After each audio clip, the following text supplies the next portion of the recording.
bumpers were ridiculously heavy, so they dipped them in acid to thin them up. And although this car does have a muffler in the back, I'm sure the fan is kind of messing with the audio. It does have a muffler in the back, but the exhaust system on these cars included cutouts, so you could not use the muffler if you wanted. And of course, this particular car, part of what makes it so special is the engine, because being a Chrysler product, it has to have the 426 super stock Hemi, dual quads, just outstanding performance. So that's our Mopar drag car. And of course, the Mopar tow vehicle is the 1978 Dodge Warlock, commonly known as the Little Red Express or Little Red Wagon. Pretty cool little truck there. And you know, if you're gonna have a drag car, you gotta have a trailer, you gotta have a tow vehicle. But Mopar, you know, the Hemi was very, very popular and very successful, but it wasn't the only really bad, awesome engine available. Of course, Ford, and of course, you know, Ford had their own thing. Here we have a 1964 Ford Fairlane Thunderbolt, which, similar to the Belvedere, was kind of a factory special. Now this car is slightly more modified than the Belvedere, but it comes with the single overhead cam 427 engine in it, underneath that teardrop spoiler. And this car has the slick tires in the back, the extremely skinny front tires, very lightweight front end, hood, fenders. This car, really, one of the things that irritates me about it is it does have a back seat in there, which really it shouldn't, because these cars, I don't think they had back seats, and if they did, that was one of the first things that went. And again, the light's kind of clicking on and off because it's a little dim back here. But this car, this particular car, is very detailed. You'll notice the tack on the dash, and again, the skinny front tires. The other thing you notice is the grille in the back of the teardrop. You can kind of see the air cleaner of the 427 in there, hopefully. I have not actually seen this engine, because one of the really detailed things about this car is, if the light will stay on, it has actual hood pins here. And these little hood pins look like they're very fragile, and so I haven't kind of messed with them to take them out and look at the engine yet, because I don't want to break them. The other thing that's cool about this car and very realistic is the street version of this car had 4 headlights. And you notice on this particular car, which is realistic to the race car, boy, that light is pissing me off, but realistic to the race car is that the interior 2 headlights had grills on them, no actual light in there, because that's where the air went into the engine. It's through 2 big snorkels that went up on each side of the air cleaner. And of course you have the tow hooks in the front. Like I said, the skinny tires. There's no exhaust system. I don't know if you can see that on here, but the headers just kind of drop down and that's it, as you can see there. Of course, we got to have the Ford Racing trailer and trunk mounted battery back here, just like on the Belvedere.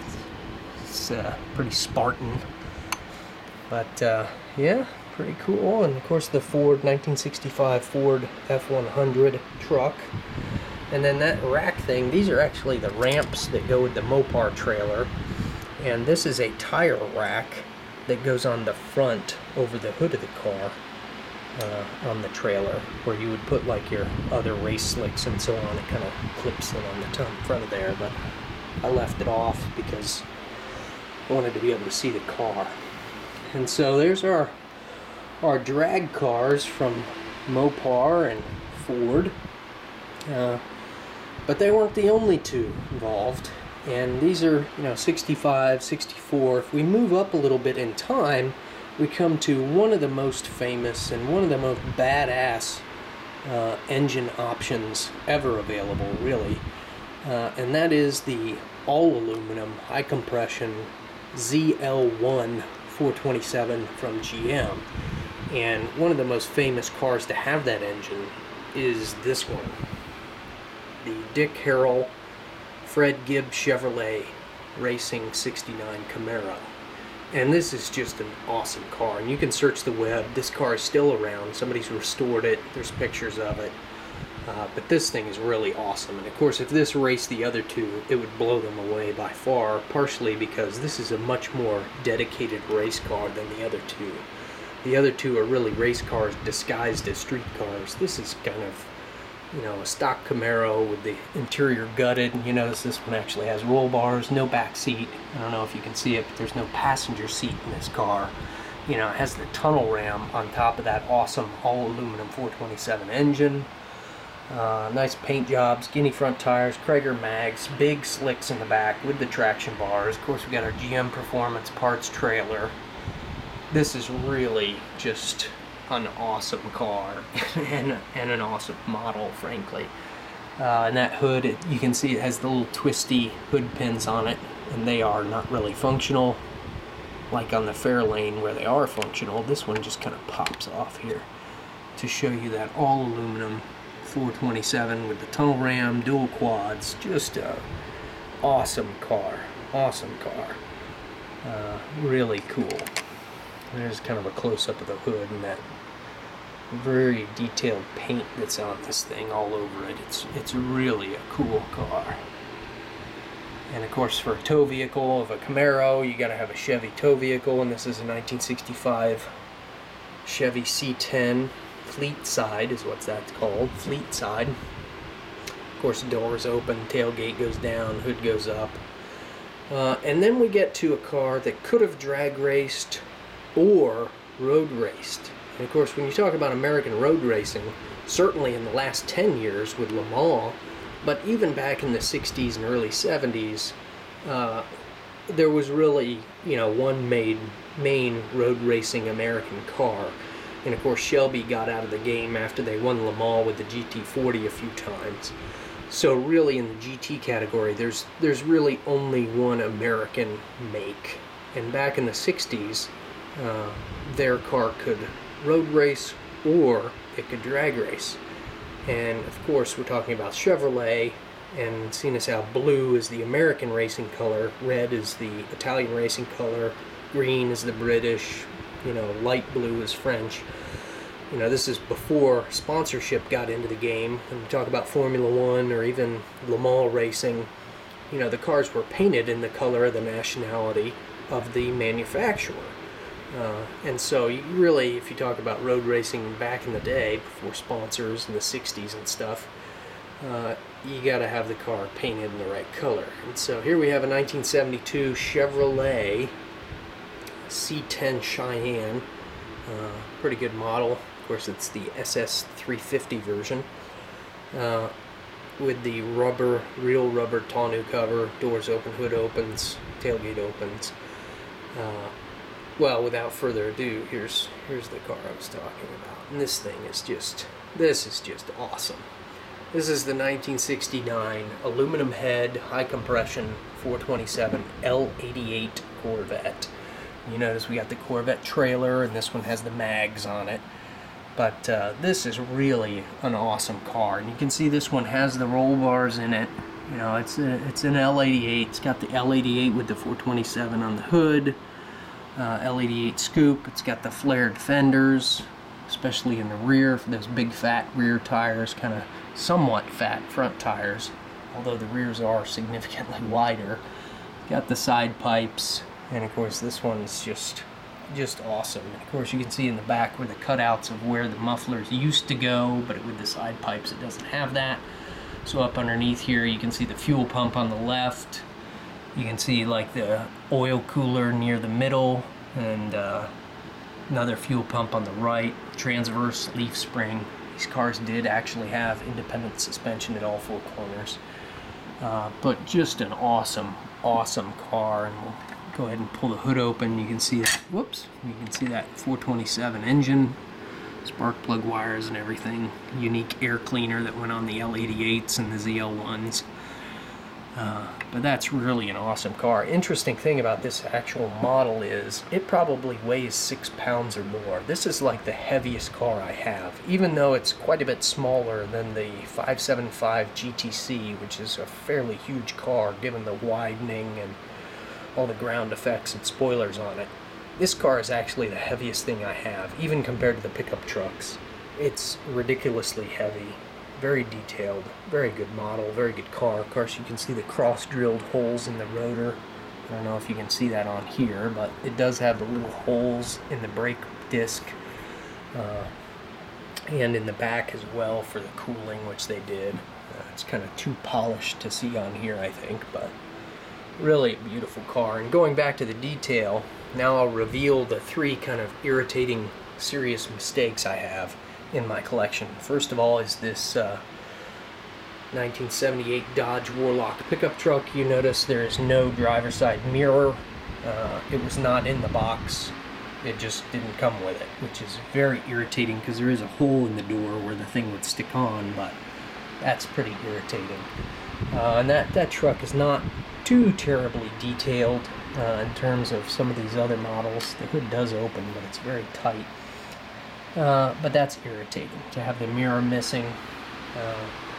And then when we get over here to the Ferraris, there's actually 2 flaws on my race cars. When I look at the 575 GTC, you see there's a little dive plane over here for downforce that fell off as I was taking it out of the box on this side, which frankly gives the car a little character, like it was been racing, but I could probably glue that back in there.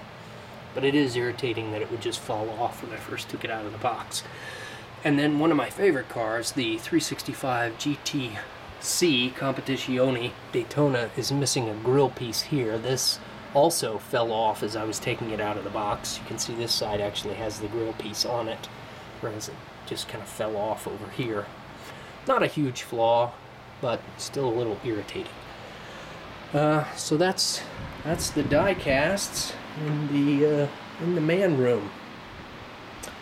I think that's about all.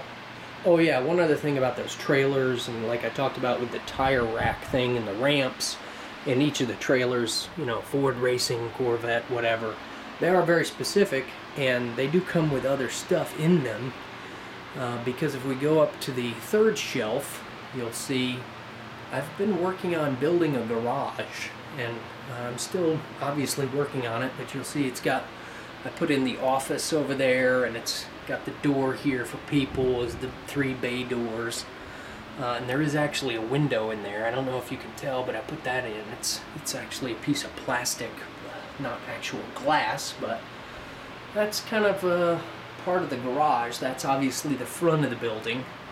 And then if we pan back down in front of the treadmill, you'll see the rest of the building here. And so obviously the front piece is missing that'll go in here that we saw up on the shelf, just using some balsa wood and poster board to make that. And then I'll have another bay here in the end of the building. Of course the office will be in this part, and then the 3 bays through the left side here, and 1 bay in the back. But what's neat about that is, and this goes back to those trailers, having a specific trailer for Corvette, for the GM Racing, the Ford Racing, and the Mopar, is that each one of those trailers, if we pan over here, you'll see the box that they came in. Each one of those trailers comes with the ramps and the tire rack, as well as MIG welder, battery charger, MIG welder, TIG welder, battery charger with an extra battery, air compressor, drive-on ramps, your creeper, your 4 jack stands, floor jack, the acetylene pumps for the welders, the acetylene welders, and then your toolboxes, roll-around toolboxes, and then a stationary toolbox that sits on top of it. And of course each one of them has the GM Performance Parts, GM Racing logo, and of course the Corvette one has the little Corvette flags on everything, and the Ford Racing one has the Ford Racing on everything, and Mopar, of course, has the Mopar emblem on everything. So hopefully, when I get my garage built, I can put up a little bit better display and pull out all of those little tools and stuff to go with the trailers. And I even wrote a program in my statistical R there to convert from 1/18 scale to inches to try and keep it in scale as much as possible. So, but that'll be another video, I'm sure. And of course we have our Ferrari and Lamborghini shields up above the closet doors. Ferrari soccer ball, Ferrari poster by the computer. But so that's my man room. And that's it. Of course, oh wait, one other thing.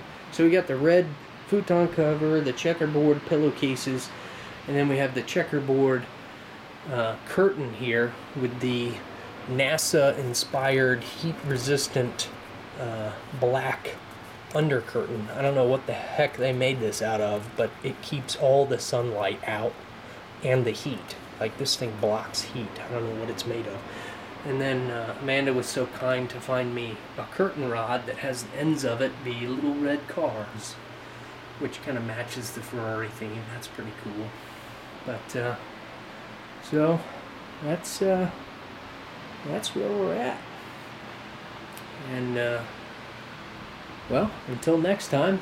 Oh, I guess I should probably tell you, I'm still waiting on some Corvettes, and I'm still waiting on a blue Ford pickup and another trailer, a generic trailer that won't have the tool set or any markings on it, for the blue Ford pickup and the blue Ford pickup, and it'll have that trailer, and on the back of that trailer it'll have a 427 Cobra Daytona coupe on it, which is one of the more rare automobiles in collecting automobiles. I'm also waiting on a few more Corvettes. Obviously there are many significant Corvette models made over the years, and I've got some of those on the way. They'll be coming from California next week.